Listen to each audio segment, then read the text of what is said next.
MacArthur drops an atomic bomb. Okay, starting off round 4 for the Allies. The United States has bought 2 jet fighters, 2 tanks, and a research dice.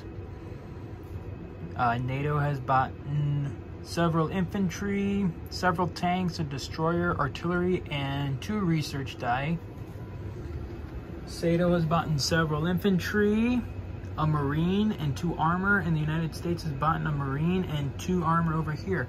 So we'll quickly resolve the technology. So the United States is trying to go for the war bonds technology, and they fail.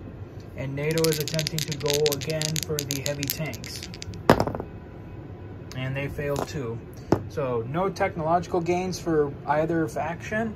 So we'll move on to combat, and we'll be right back. All right, so for this round of combat, the Allies are really only launching 2 major battles. One is a naval battle up here in the north against those Soviet destroyers that are coming out into the North Atlantic. And the United States is going to attempt to destroy the Soviet fleet here and then land forces in Amur. So we'll do the rolls and we'll see how everything fares for the Allies. So in the results of combat, NATO won the battle in 125. However, there were 2 Soviet submarines hiding there, but they entered the fray because of the NATO destroyers. And though NATO won the battle, they are now, that task force is down to 1 battleship and 1 destroyer.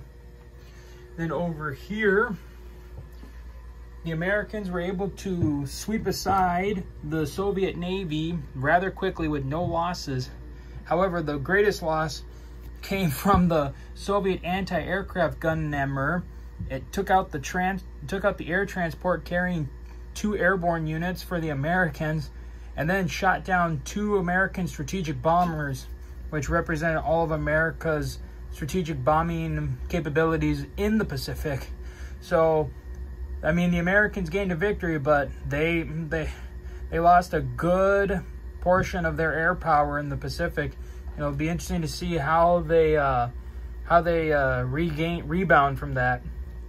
But so that is the end of combat for the Allies. We'll do our strategic movements, deploy the troops, and collect some IPC. So at the end of the turn, the United States and NATO are still trying to rush as many forces as they can to try and save, at least hold the line and save France and the rest of Western Europe from falling. They're starting to build up a little bit in Italy to cover the southern flank.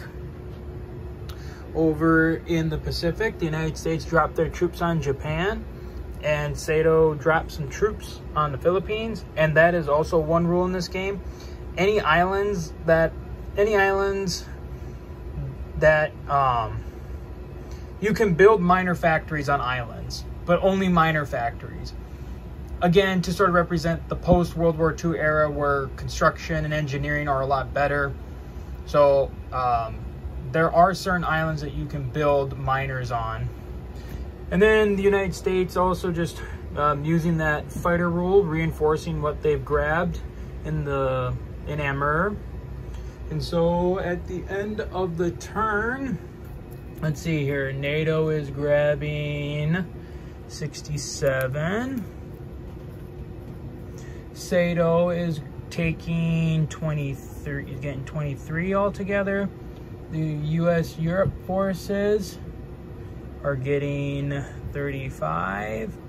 And the U.S. Pacific is getting 40. So that is the end of turn 4. I guess it's going to be on to turn 5 and see what can happen.